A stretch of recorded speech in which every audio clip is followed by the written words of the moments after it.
All right. Hello, Idiots on Parade, the Too Ugly for TV podcast. We mock the news so you don't have to. I am Nathan Timmel, stand-up comedian in Iowa City. With me, as always, is Jake Vevra, stand-up comedian in New York City. Hello, Jake. How's it going? All is well here. I am back from vacation. The family went to Chicago, spent a day there, and then continued on to Cedar Point, spent a day there. Oh, that's cool. I don't think I've ever done Cedar Point. How was it? Honestly, Lydia and I did it a couple of years ago. I'm on the fence. Like, the value for the money just isn't there anymore. So what you do is you spend too much money so that you get perks. Like we stayed at a Cedar Point owned hotel, so you get early access to the park. And the last time we did that, park opens at 10, you go in at 9, and there are like a couple of roller coasters open, so you get like to go on the. This time you go there at 9, nothing's open, nothing. So you just get in line. You get to wait for an extra hour, and then we were waiting for Steel Vengeance. The park opens at 10, but none of the roller coasters open. The first one opens at 10:15. Then at 10:30, the one we had been waiting in line for puts up a sign that says closed for maintenance. So 90 fucking minutes right off the bat. So, and yeah, the whole day. Man, I can't do that. I can't do that. I would flip out. I'd grab a security guard's service pistol. I would go full Chevy Chase at the end of vacation. Yes. John Candy would be taking me down that fucking roller coaster at gunpoint. I do. Hey, Rich, good morning. Rich says Cedar Point was good at one time. I do have one sort of amusing story, sad amusing. So we went. Before you get into that, I should have done this before the show. Can you hear my air conditioner? It's kind of loud next to me. It just sounds like a fan in the background. Okay. All right. It's fine. Rich, tell us if it annoys you. I'm going to turn this off anyway. Screw it. My sad funny story is once Steel Vengeance opened again, we went back and got in line. Now we paid for fast passes, which is another way they get you. Which is like, oh, you spend more money and you get a shorter line. You're still waiting for an hour, but the new one is called Siren's Curse, and that line was 4 hours. Ours was 50 minutes. So we did 4 hour line. Jesus Christ, dude. For a 2-minute ride. So we're in line. Not even if I was getting blown on the fucking thing would I stand in line for a 4 hour ride. It could be a 4 hour ride with a stripper for free. Like, not happening. Not happening. So we're in line for Steel Vengeance, and we're in the fast lane, and we're separated from the slow lane. You just muted yourself. We're separated by a fence, and there we go. I'm unplugged. A worker comes in, and you know how every they have those cattle pens in every roller coaster line where you go up, down, down. You know, So that was closed, and people were walking all the way around it. Well, things got so crowded outside that area that this worker comes in and he takes a chain down and opens up the back and forth that they had been going around, and so you saw just, I would say 50 to 75 people all come in, and they had this look on their face because they start streaming in, and they're like, oh, wow, the line is really moving. This is great. And then they turn the corner and realize that instead of they're just getting herded, and just to watch the excitement, the line is moving to, oh shit, now we're in the back and forth. Like everybody has that look on their face like Squid Game when they come out and see the tug of war stand, and they're like, oh, this ain't great. At least they're not going to die. But yeah, they realize that the line is getting longer. Where is that thing? I heard myself overmodulate. I'm going to turn my gain down again. All right, there we go. But either way, yeah, man, that's the thing is roller coasters in big states. I mean, they're not worth going to, man. The lines are too long. Yeah. You know, I don't have a ton of good things to say about my home state of Iowa. You know what I mean? It's a fine place to grow up, but like in terms of, you got to travel there to see this. Like, there's not a lot of that there. You know what I mean? But if there's Field of Dreams, I tell everybody, fuck Field of Dreams. I don't like the movie. I don't like the field. The movie's I don't great. Like the gas station. You got daddy issues. Oh Christ. My daddy made me watch real movies from that era, like Die Hard. Not this, there's a ghost of a baseball player. He's going to throw a ball back and forth with my son. Oh, I hated that movie then. I hate it now. No emotion. And then you go there, and it's just. Oh, I've never been there. It's even worse than the movie. It's even dumber than the movie. You're like, this is just a part of a cornfield that a guy mowed down because he was hearing voices in his head. He was what they just called it like the jitters or some weird shit. He's got the whooping cough, like I don't know, just some weird name for it. But it was like, no, the dude is legit having a schizophrenic breakdown. He needs help. But we're just lucky he didn't build it and then kill his whole family and himself in a murder-suicide. That would have been a twist ending. That would have been a twist ending. That's the sequel. That's right. Field of Nightmares. That's right. That's what's I'm going to pitch that to Hollywood. We need to write that. Actually, you don't need to write anything with Hollywood. You just pitch. You don't write. You just pitch. That's right. They make it on the fly. It's a secret. Those same ghosts come to Jack Nicholson, you know. He's just saying, all work and no baseball makes Johnny a dull boy. And then he hits Field of Screams in the comments from Ultra. There you go. Field of Screams. I like it. No, you're like, this is.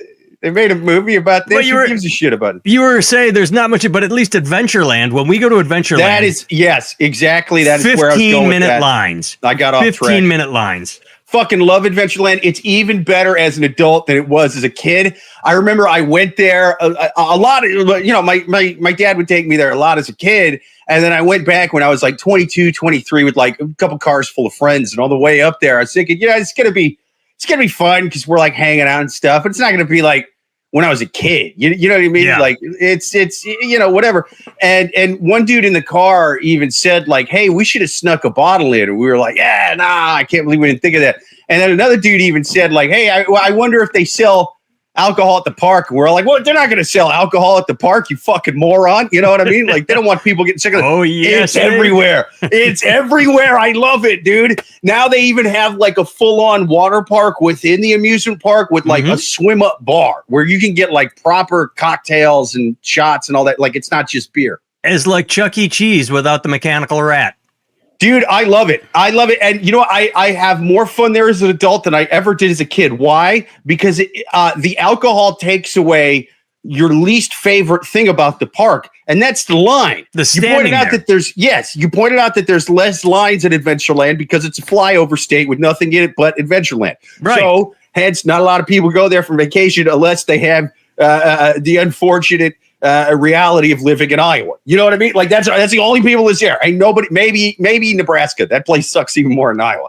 So they might drive there for it. It's sad, but so they might drive there for it. Either way, not a ton of people, but it doesn't matter because you'll get done with a ride and you'll be like, let's go have what? A beer. You sit down, you have a beer, and you're like, that was a damn good beer. Ooh, let's go to this. What roller coaster we're going to go to? Ooh, that one might have a long line. And when I say long, I mean long for Adventureland, 20 minutes. You know what I mean? And so you'll be like, that might have a long line. Let us grab what? A beer for the line. Now, all of a sudden, the line doesn't matter because now you're just standing there drinking beer and talking. And that's what you do at a bar is you just kind of stand there and drink. You get a ride at the end of the beer. Every line is like a standing, slow-moving bar with a ride at the end of it. I fucking love it. It's great. The worst line at Cedar Point was at the end of the day. We stayed the entire day. We got there at 9 a.m. for pre-open early, and we left. We walked out of the gate at 10:30 because it closes at 10, but we were on the far side. So we were there 13 hours. But the worst line was getting in the car and then sitting in the fucking parking lot because we got there early. We were in the front row. We were again to reference Chevy Chase and Vacation. Like first one's here. Or did they park in the back? Did they park in the back and say you? I think Chevy Chase parked in the back because he said we parked in the front and we just sat there waiting to get out. As like just in your car, like oh god. So all right, that would have been the move then. I guess you park at the back and then you park at the back and that way you get out first. But we weren't thinking. And then, we'll talk later. I fucked up. I said we'd be back on Saturdays, but I got something this Saturday. We'll talk about it. So, all right. I told you this. I didn't look at a single fucking news story from last Friday through Thursday morning. So I sent very few links. Sure. I didn't pay attention to the news. We're spending time with family on vacation. You could just ignore it. I did. Let's open with this. I sent you one of my favorite things. P. Diddy was on trial and the verdict came down. So, of course, the first headline I saw was celebrities react to the Diddy verdict. Because that's what you want. When something happens, you want to know what the celebrities think because That's they're true. important. But I love the subtitle. Not legal experts, people who've played them on TV. Yeah. But the celebrities reacting to the Diddy verdict says more about those who stayed silent. Bum, bum, bum. And just anybody watching, do you want to know who had that very serious, the dramatic headline? This says more about those. Marie Claire magazine is the one publishing what celebrities are saying about P. Diddy. There you go. So I do think it's somewhat interesting, though, to see what the celebrities say, because that was, I guess, the lack of people defending Diddy initially was why I was like, oh, dude, this guy's going to be guilty for sure. Because I remember with like Cosby, people defended that guy publicly. I mean, after he had dozens, I mean, friends of mine that I knew would say shit like, listen, this is a classic case of he said 57 of them said. It could have gone either way. We got to wait for the evidence to come. You know what I mean? And so it's like with this guy, those same people were like, oh, he did it for sure. Yeah. And people from inside. But aside from the celebrities reacting, of course, it's Kesha because she had her problems with that producer. And then Evan Rachel Wood, who was with Marilyn Manson, who said she was Rosie O'Donnell. I mean, I guess she just wanted to get in the news. But 50 Cent came out hard. This one, I like this. Dawn Richard. I don't know who that is. Like celebrities speak out. You'd think you should know this. But 50 Cent apparently has been anti-Diddy a long time. One. He said he was going to release a documentary called Diddy Do It. And dude, he sent out a tweet. I don't know. I didn't see the 50 Cent stuff in the article. I must have missed him, but like he sent out a tweet that said, "Congratulations, Diddy, you're like the gay Gotti." Oh, that's funny. But so it was a split verdict. Everyone's saying it's a crime. Like, oh, how dare he not be found guilty on all accounts? I mean, he got himself some fucking OJ lawyers that leaned into. From the summation I read, he didn't try and fight the sexual, interest, whatever you want, like prostitution stuff, right? Not the prostitution stuff. He was found innocent of sex trafficking. He didn't try and hide the fact that he was found him guilty of. No, they found him guilty of two charges. It was just transporting prostitutes across state lines. Oh, okay. Like it's more or less like hiring a prostitute from one state, but not sex trafficking, where he was enslaving. But that's the thing is he leaned into the idea that they said, he's kinky and he likes to throw these parties. What are you going to do?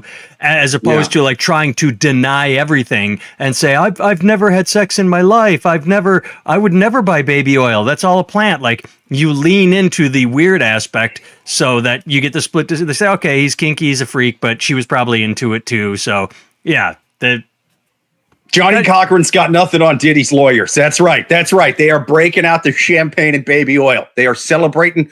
But I started thinking maybe like a month or two ago that he might get not guilty, or at least on a lot of it. Like, just because it came out that his lawyers, you mentioned them kind of leading into it.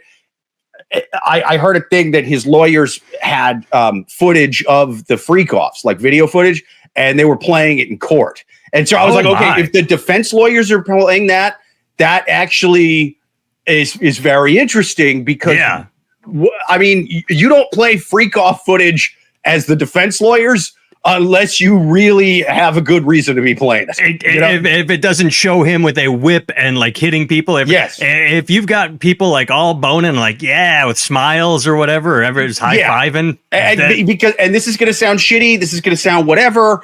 But a big problem with a lot of the like Hollywood Me Too situations and, involving celebrities and why it's so hard to make it stick compared to maybe a lot of other industries is for a lot of I'm not saying everyone, I'm not saying most even, but with a lot of these accusers, it's a somewhat transactional thing on there. Yeah. No, I know where you. Yep. And so if there's a video of these people going, oh yeah, great, I'm at the freak off, yeah, you know what I mean? Like they're gonna be, they're gonna now. And they read her texts. They read texts.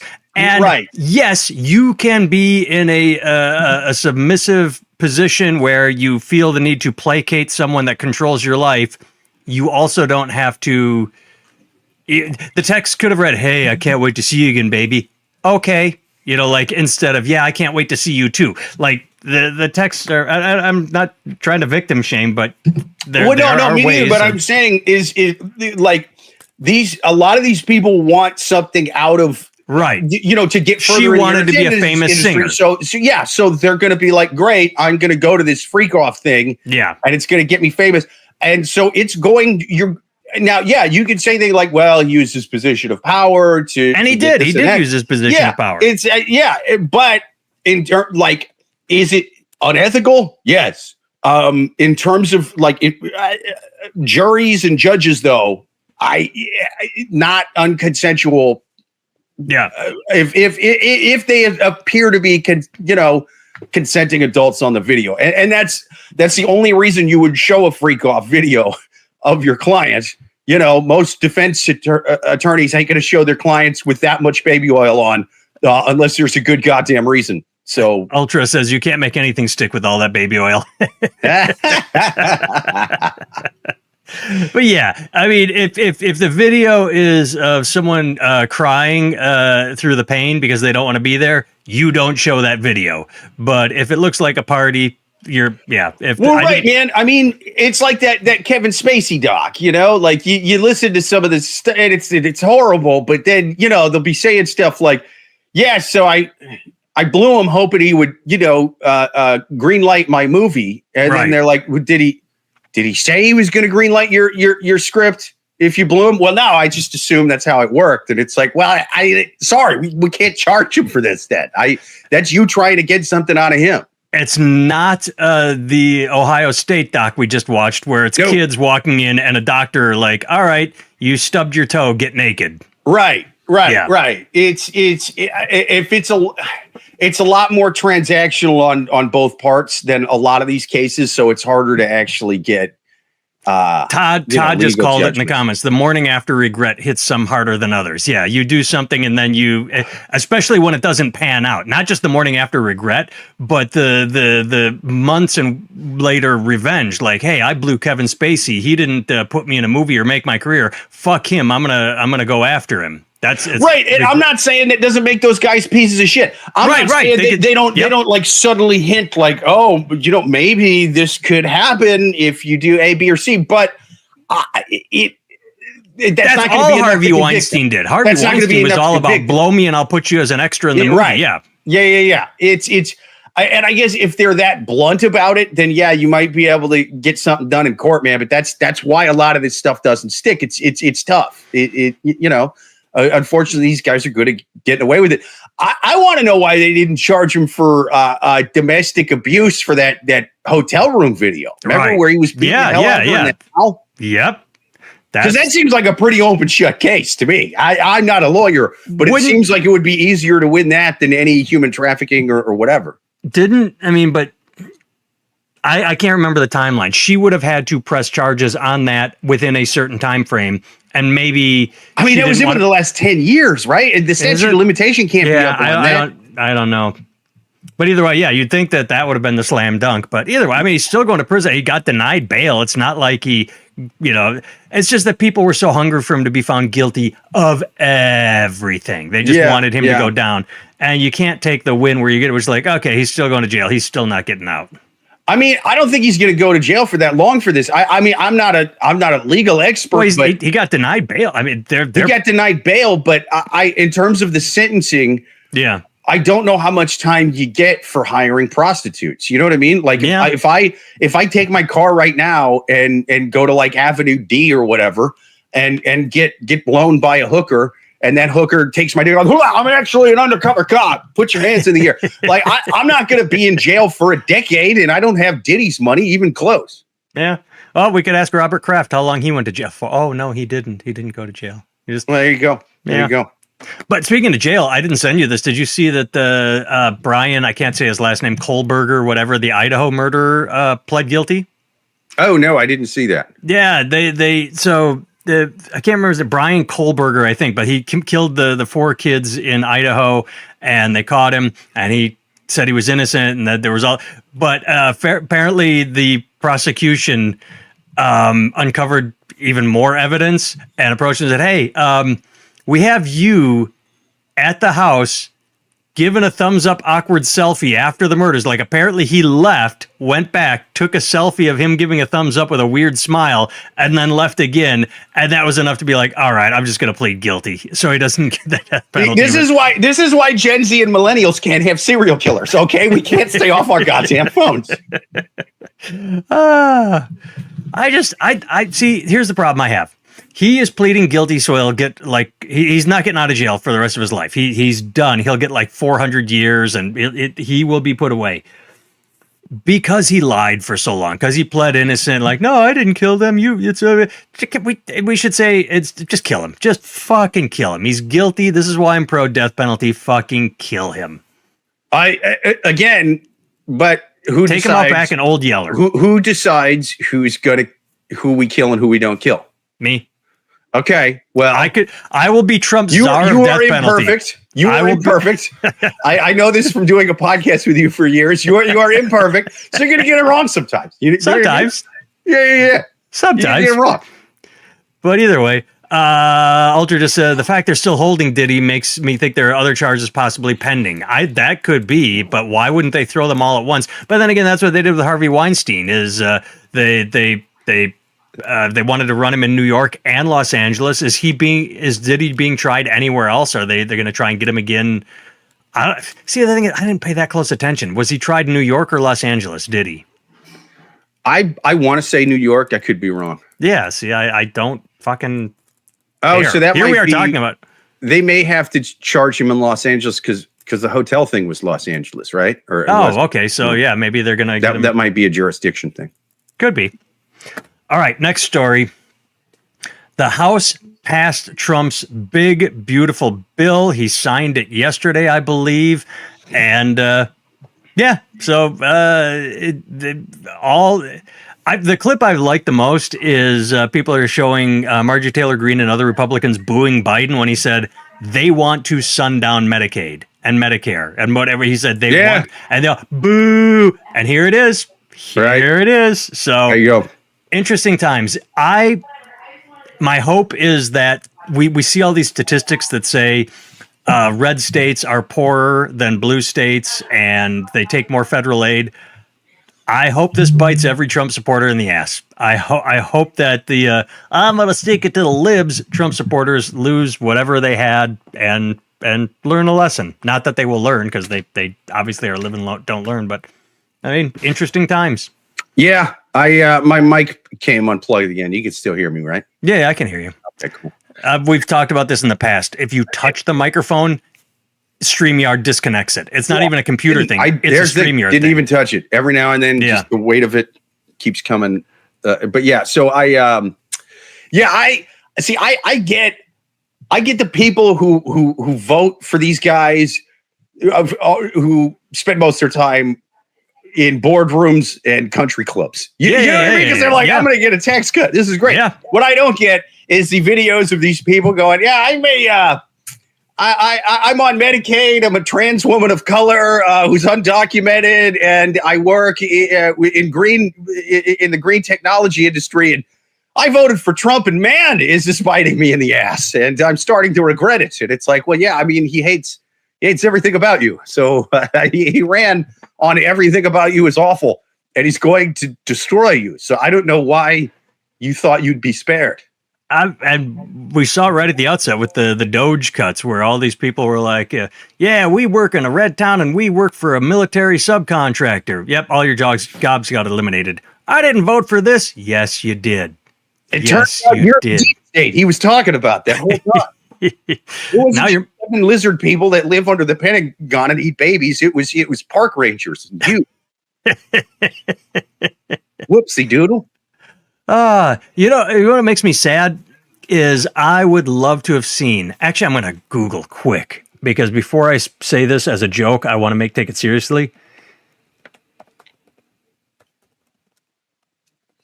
Here we go. Am I going to find a... No, damn it. I Googled celebrities react to Trump signing big, beautiful bill because that would have been great. I would have loved to have had an article that said... had like, here's what Mark Ruffalo had to say about the signing. Here's what Evan Rachel Wood had to say. That would have been beautiful as celebrities react to the signing of the bill. As a Hollywood actor, I loved the bill at first because I like beautiful things. But then I Googled it and I was like, what the fuck is this? Oh, I did just send you this. It's on the same line. We talked about this a couple of weeks ago at the military parade as how Doge is cut. We're going to save money. Except the big, beautiful bill includes $85 million, which is nothing to a government, but it's still $85 million to move the Space Shuttle Discovery from Smithsonian to Texas. And Ted Cruz is a part of it because he's a Texas senator, and that's where NASA is. So they snuck this in. Apparently, there has to be congressional approval, or there's something in the story that talks about how this should happen. But the way they worded the bill, the amendment, the attachment, now they just have $85 million to drive a space shuttle across the country. So there's them saving money again. If Musk was still in the government, he'd have flown that spaceship there for half the price. Lazy bastards. No, yeah, I mean that's the thing is this one adds to the deficit. That's what Musk was tweeting about this thing. Yeah, was that it actually adds to the deficit. So this whole thing about them yelling about America's debt and then but we're gonna slash all the rich people's taxes and all that, like, because there's government spending, that's money out, but then the taxes is money in. So like if you cut more money in than you're cutting money out, you're going to add to the deficit. I mean, it's that simple. Yeah, I think I mentioned this on here. There's a TikTok site, and we can talk about that in a second. TikTok. I follow, it's called Debunction Junction, where it goes through and takes talking points and breaks them down, showing sources and facts and numbers, and there's no name calling or insulting. And he said, all right, Trump just signed this and it passed with 0 Democratic votes. Let's take a look at the last 2 times something passed with no opposition votes. And the last 2 times were the jobs bill in 2017 and going all the way back to Bill Clinton, a deficit reducing act. And he breaks it down. And the last time Trump pulled this with his let's give tax breaks to millionaires, fewer jobs were created than in the previous years. Like, so he's saying, oh, we have too high taxes for billionaires. They're not creating jobs. Then he signs the bill goes into effect, and job creation goes down.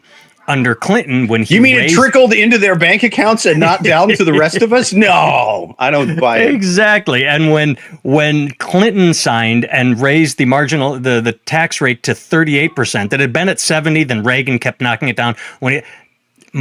More jobs created under Clinton than Bush Sr. and Bush Jr. and Trump combined, or like he did the math, and like when you tax the richest, and Clinton ran surpluses too. The second Clinton, he ran surpluses. You have to tax the rich. That's all there is to it.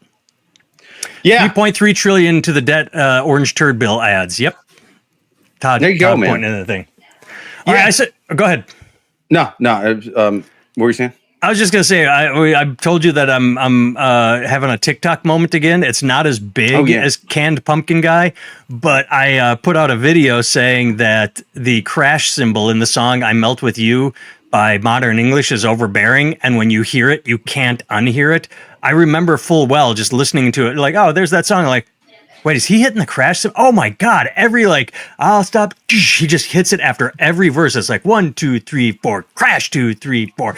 And so I made a video saying it ruins the song.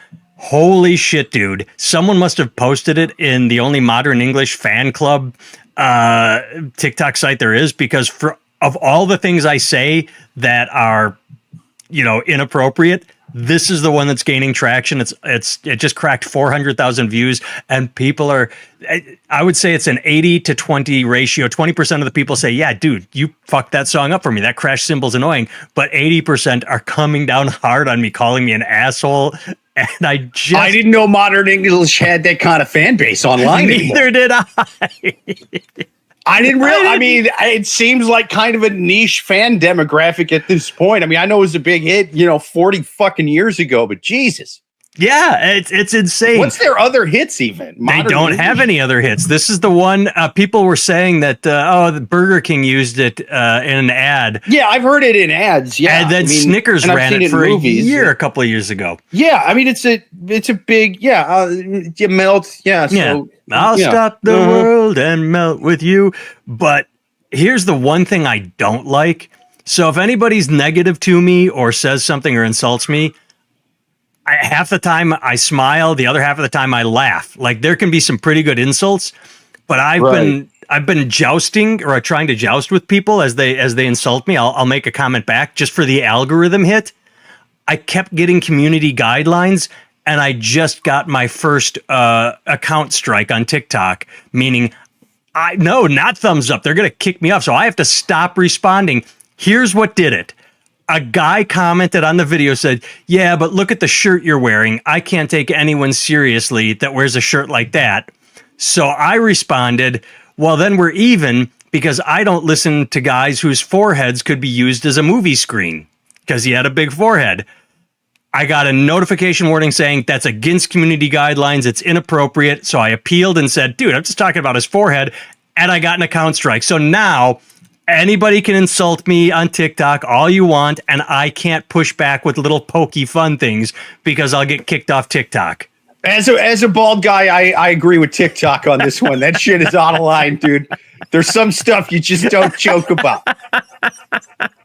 Dude, speaking of crazy faces, I looked up Modern English on Spotify just to see what their second biggest song was. It's called Someone's Calling. I'll listen to it. I don't recognize the name. What are the numbers? Dude, look at their lead singer. Can you see it on there? He's got crazy. Blurry. He's like covered in face tattoos. Oh my god! It's like, oh man. I mean, he does not look. You can't really see the face tattoos on there, but dude, Google. Get on Spotify and type in Modern English. He's covered. He looks like he's the leader of a prison gang or a motorcycle gang, but it's his I'll stop the world and melt with you. Meanwhile, he looks like he'll shank you in Oz because you insulted the Aryan Brotherhood or something. I don't know. Like he's a scary looking dude. I love it. I want to know this. Now I'm on their side again. Yeah, I'm taking. What are the numbers? So fuck your opinions about their crash signals. I'm not talking about their crash cymbals. Look at this guy. Give me the numbers. Give me the numbers. Give me the numbers. Melt with you. How many streams? 1 billion? 2 billion? Hang on. You're gonna like this. So the biggest song is "Melt with You" with 82 billion songs with 82 billion streams. The second biggest, or that's million. I can't million. Count. That's fine. 82 million streams. The second number 2 is I Melt With You 7-inch mix with 52 million streams. The third one is I Melt With You dash recorded. So the other ones weren't recorded. But that's 33 million streams. And then number 4 is Someone's Calling with 2 million streams. I forgot this. You just reminded me. There are a couple hundred comments for people pointing out to all the best part about when something happens like this is infighting happens. Like some person says this guy sucks, and it's like no, he's right, and then they start fighting with each other on your video. But several hundred people pointed this out. Apparently, and I didn't know this, Modern English in 1990 re-recorded the song and lowered the crash in the mix. So people are like, oh, wow. You can be mad at him all you want, but even the band went back and re-recorded it. So I thought that was funny. I forgot to say that. Even the band agrees with you. Yes, the band agrees with me. And here's the problem. I liked it. I insulted the drummer. It was probably the producer. Like I did say, as someone in the band should have said, stop hitting that crash. But the producer should have said, let's dial that down in the mix a bit. And that's right. You could hit whatever you want, but Christopher Walken came in from that SNL sketch. I gotta have more crash cymbals. I referenced that in my video. I said it's exactly like the SNL thing. But yeah, I got a fever, and the only prescription is more crash cymbal. More crash cymbal. But it's just to what you said when I told you this a second ago. It is so odd. All the things I've said and done, the two things that have blown up on me are one, like, my wife left the toothpaste capped off, canned pumpkin, like that blows up. And now this old Gen X 80s song is just inflaming passions. And years ago, circumcisions. Well, that was us though. I'm just saying my TikTok, for us, it was the circumcision thing. That was our moment in the sun. Yeah. Modern English is the canned pumpkin of bands. I don't know why the fuck people are coming New English. You can't get. Okay, I'm going to tell a story right now. That's right. New English is the cover band I'm doing that plays this song in 3 different versions over and over again. All right, I'm going to tell a story that I've. How do I make this obscure? Well, I can, because I have several good friends that are musicians. And when I Melt With You was being played by Snickers, there was one summer where Snickers bought the commercial and it was playing, and I guess it charted again. My buddy auditioned to be in the band. They wanted to go do like state fairs, and we're like, oh, Melt With You is back on the air. Let's get behind it. Let's tour. So my buddy goes, and he said the singer spent the entire time. They went to lunch or dinner. Like it was a meet and greet more than an audition. It's like, let's see if our personalities gel. And if they do, we'll hire you because you have a good resume. We know you can play the parts. He said the entire lunch, all the singer did was bitch about Bono and U2 and how much they suck. And then when it was over, he said, all right, cool. We'll get back to you. And they went Dutch. Like the singer of the band didn't even pay for the starving musician auditioning for his band. The guy getting paid by Snickers. It was just like, all he did was bitch about U2 and Bono, and then he didn't even buy my buddy lunch. So I thought that was pretty fun. That's pretty awesome, man. All right. That seems like the move of a guy who uses way too many crash cymbals in a hit song. Probably. All right, before we get out of here, next week we're going to talk about a new documentary. Jake, give us a teaser, because you watched the first episode. I haven't watched any of it, and then we'll take off. I did. We're going to watch the documentary, The Mortician. It's on HBO. It's about a guy who was running a funeral home / crematorium and was doing shady. Is this in the South? Stuff. California. Oh, there's one in the South where they're saying they're like the guy was just throwing bodies in the pond behind the crematorium. And it had like 50, 75 bodies in this little like pond in the South, like in Georgia or Mississippi. So they drop. Oh, that's wild. And he would just like burn wood and give him ashes. No, this guy, and I don't feel like I'm giving away too much because this is on the trailer. What he was doing was he was just basically taking a bunch of bodies at once and putting them all in together and cooking them all together. That seems legit. Who cares? Because then you're getting just ashes from like you're getting community ashes. Who gives a shit? I mean, like, I wouldn't give a shit if it was me personally, but if it's other people's loved ones, you kind of got to give them the ashes of the people you say to give them. I suppose. All right, that's what we're doing next week. Thanks for tuning in, everyone. I have been Nathan Timmel. My website is nathantimmel.com. From there, you can find my Amazon page with the books I've written, my t-shirt store with the t-shirts I come up with. I have a special on YouTube called Unapologetic. Jake can be found at Jake Vevra on all social media sites, and on his YouTube page, he has a special Unalived by Dog Pills. You should check that out.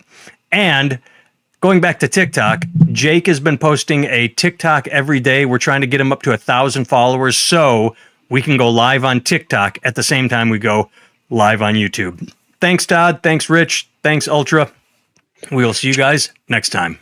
Trump's big, beautiful bill requires that modern English use even more crash cymbals in their songs. Repeal it. Oh, that's a good one.